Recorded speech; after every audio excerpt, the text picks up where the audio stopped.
guys, so ngayon nandito na naman tayo sa ating kusina at ngayon ay tayo ay magluluto na naman ng hapunan. So ngayon guys, magluluto ako ng soup. Ipapakita ko sa inyo paano ako magluto ng fish soup. Ito ang tinatawag na fish. Ito pala yung napili kong lutuin isla, yung fish shell.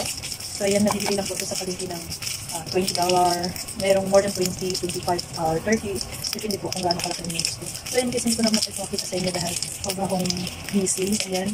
Pinito ko siya, nilagyan ko lang. Nilasan ko muna, then nilagyan ko ng asin. Pinito ko. Then naglagay din ako ng isang slice na ginger. So ngayon guys, lagyan natin na cooking wine. So ito na nga guys, na-prepare ko na ang lahat ng mga ingredients. Meron tayong parsley, ginger, tangerine. Ayan na yung isda na prito ko. Meron tayong tomato, isang tomato, and potato. So ayan guys, so nagpainit na ako ng tubig. Ayan, kumulo na pala ang tubig guys. So habang kumukulo, nilagay ko na yung ginger.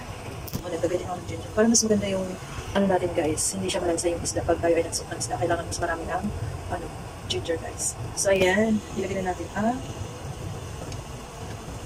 so ayan, nilagay na ang potato.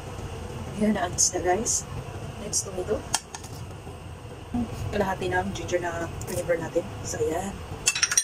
So, next ang tangerine guys. So, ito guys, bago ko ilagay, before to ilagay sa guys, ay binabad ko muna siya kasi sobrang dry nito, makunat.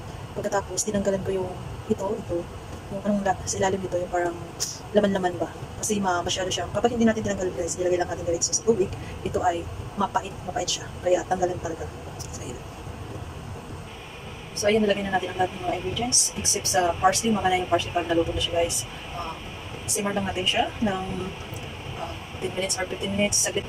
Ang ginawa kong soup guys is good for 3 person lang. So, ayan, pamayaran muna natin. So, ayan na nga guys, naluto ng ating soup. Kunti-kunti na lang po guys. Mas maganda ang patatas kapag durog siya.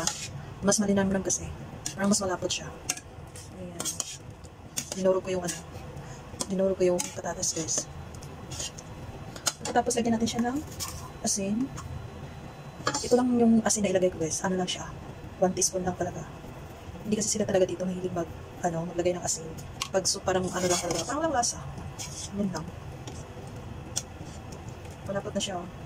Mas masarap na mamaya kapag ilagay na yung parsley. Mas mabango. Parsley at saka spring onion guys. So ayan.